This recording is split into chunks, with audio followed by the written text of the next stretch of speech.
بسم اللہ الرحمن الرحیم.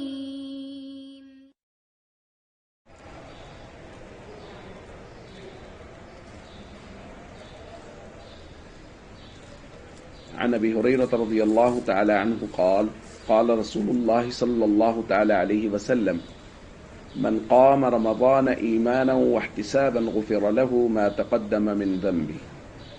رواہ البخاری. نبی کریم صلی اللہ علیہ وسلم نے ارشاد فرمایا، جس شخص نے رمضان المبارک کی راتوں کا قیام کیا ایمان کی حالت میں اور خالص نیت کے ساتھ، اس کے پچھلے گناہ بخش دیے گئے.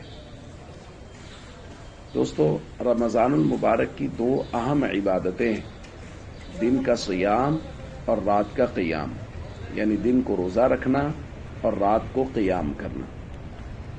اللہ نے رمضان المبارک کو قرآن کریم کے ساتھ بڑی گہرائی سے جوڑا ہے.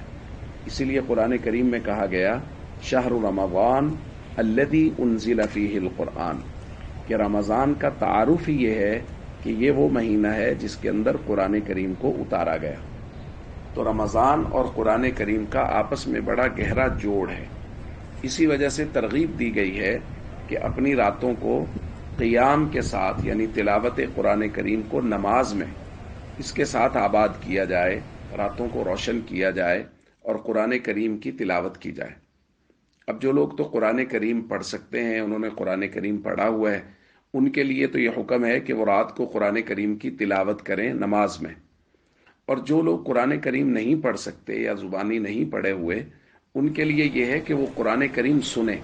جیسا کہ تراویح میں اس کا اہتمام ہوتا ہے کہ حافظ صاحب قرآن کریم سنا رہے ہوتے ہیں اور جو مقتدی ہیں وہ قرآن کریم سن رہے ہوتے ہیں. تراویح کے اندر یہ رات کا قیام ہو رہا ہے. یہاں یہ درخواست کی جا رہی ہے کہ جن لوگوں کو تھوڑا حصہ قرآن کریم کا آتا ہے، ایک پارہ آتا ہے، آدھا پارہ یاد کیا ہوا، چند صورتیں بھی اگر یاد ہیں، تو رمضان المبارک میں اس بات کا اہتمام کر لیا جائے کہ روزانہ نوافل میں وہ ساری صورتیں پڑھی جائیں، تاکہ ہم خود بھی قرآن کریم کو پڑھنے والے، نماز میں پڑھنے والے ہوں. رمضان کے اندر تو کم از کم ہو.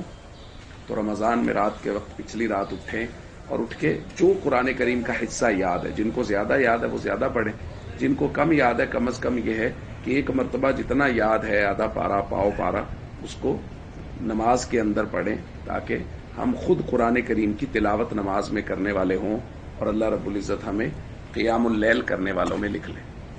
السلام علیکم ورحمۃ اللہ وبرکاتہ.